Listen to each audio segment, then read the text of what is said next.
नमस्कार, जय माता दी। मैं हूँ आपकी अपनी लाइफ डिज़ाइनर जीतू आचार्य। 29 मार्च को बड़ा ग्रहण लगने जा रहा है और इसी दिन ही राशि परिवर्तन भी करेंगे शनिदेव।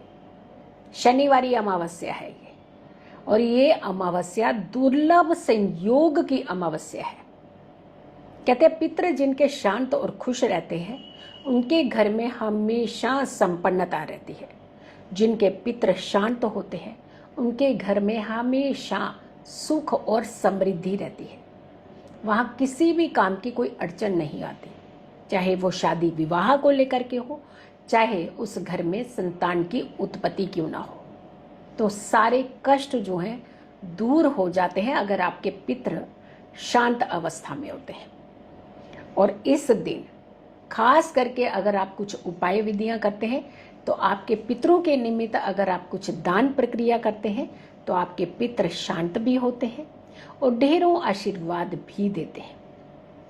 अब ये जो संयोग बन रहा है ये एक तो अमावस्या का योग है और प्लस दूसरा ग्रहण काल भी होगा इसी दिन, और तीसरा शनि का गोचर भी होगा।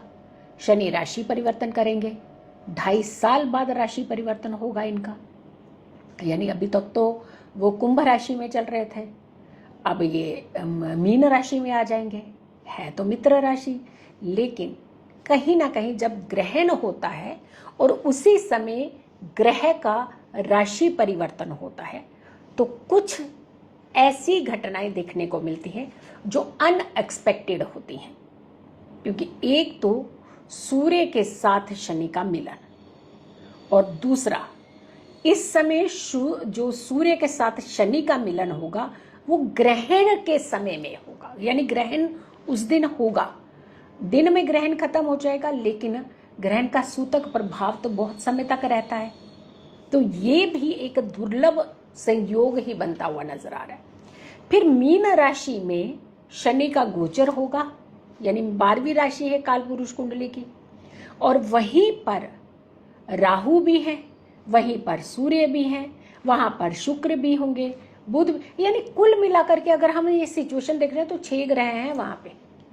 तो 6 ग्रहों का कॉम्बिनेशन उस भाव में होगा जिस भाव में सूर्य को ग्रहण भी लगने वाला है। जिस राशि में,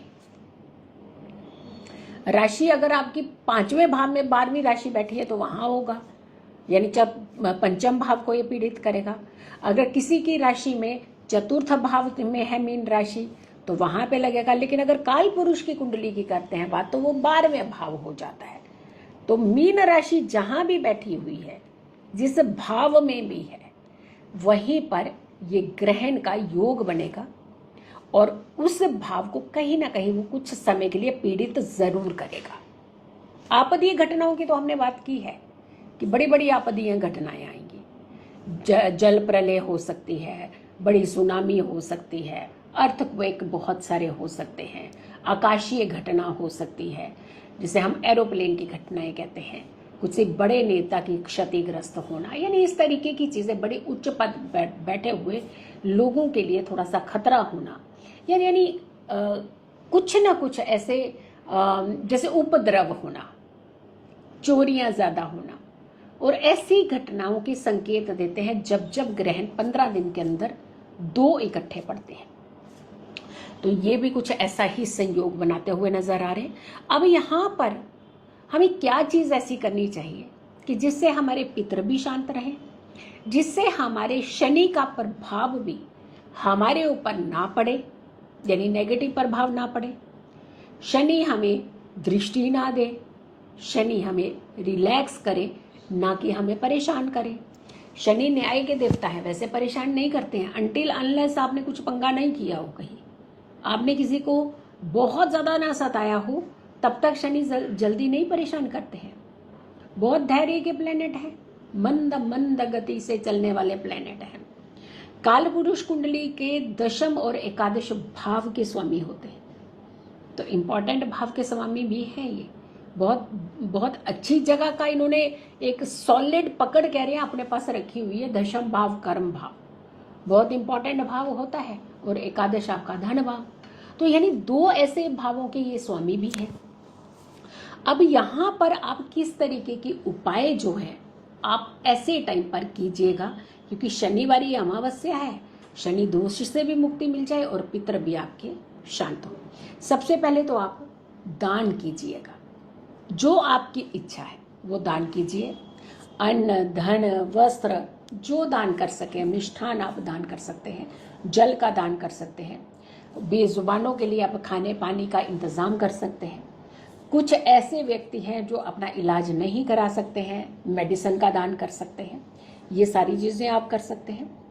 पितरों का ध्यान करते हुए पीपल के नीचे इस दिन सरसों के तेल का दीपक जलाना चाहिए सूर्यास्त के बाद, और बहुत देर के बाद तो खैर नहीं जाना चाहिए ऐसी जगहों पर, बट हाँ जैसे सनसेट होता है उसके बाद आप जा करके पीपल के नीचे दिया जरूर प्रज्वलित कीजिए, सरसों के तेल का दिया कीजिए प्रज्वलित, अपने पितरों का ध्यान कीजिए, जो भी दान करना चाहते हैं दान भी करिए और इस तरीके की विधि विधान भी करिए ताकि आपको काफी ज्यादा लाभ मिले। अब पितरों के निमित्त आपको क्या चीजें और दान करनी चाहिए? काला छाता, काले तेल, उड़द की दाल, काले कपड़े, धन और बाकी अन्न भी आप जो चाहें वो पितरों का ध्यान करते हुए किसी जरूरतमंद व्यक्ति को दान इस दिन जरूर दीजिए। अपने घर में बनी हुई खुद बनवाई हुई रोटी, घर के अंदर की एक रोटी सब्जी जो है बिना लहसुन और प्याज की होनी चाहिए, यानी सात्विक होनी चाहिए। ये आप किसी को भी आप खिला सकते हैं, जो ज़रूरतमंद लोग हैं उन्हें भोजन करा सकते हैं। लेकिन हाँ ये ज़रूर कहूँगी मैं कि इस दिन शनिवारी अमावस्या जो 29 की है, इस दिन आप 12 बजे से पहले ये पके हुए अन्न का दान कर सकते हैं, लेकिन उसके बाद आपको कच्चे अन्न का दान करना उत्तम रहेगा। शनिवार का दिन है, शनिवार की रात्रि होगी, शनि अमावस्या है, तो ऐसे टाइम पे आप जाकर के शनि मंदिर में एक दीपक जरूर प्रज्वलित कीजिएगा, 4 मुख का दीपक प्रज्वलित कीजिएगा कि चारों दिशाओं से कोई भी अगर आपकी ब्लॉकेज है, परेशानी है तो वो आपकी दूर हो। कहते हैं कि इस दिन अगर आप एक मुट्ठी काले तिल अपने सिर के ऊपर से वार करके खुले मैदान में फेंक आते हैं तो आपकी एंजाइटी दूर हो जाती है, आपका स्ट्रेस दूर हो जाता है। और तो और 1.25 किलो दाल अगर आप किसी महिला को दान में देते हैं तो आपके काम की जितनी रुकावटें हैं वो सारी दूर हो जाती हैं। काले वस्त्र अगर आप किसी को दान देते हैं इस दिन तो कहा जाता है कि आप निरोगी काया पाते हैं, यानी रोग नहीं होते हैं आपके पास। तो अगर इस तरीके की आप विधियां करते हैं तो आपके जीवन में सुख भी आता है, समृद्धि भी आता है, ढेरों आशीर्वाद भी आते हैं। सो वीडियो को जरूर शेयर कीजिएगा और मेरी आने वाली सारी वीडियो जरूर देखें। खुश रहें, स्वस्थ रहें, पॉजिटिव रहें। पॉजिटिव रहते हैं तो हर समस्या से हम दूर रहते हैं। जल्दी हाजिर होंगे एक अच्छी वीडियो के साथ, तब तक के लिए नमस्कार, जय माता दी।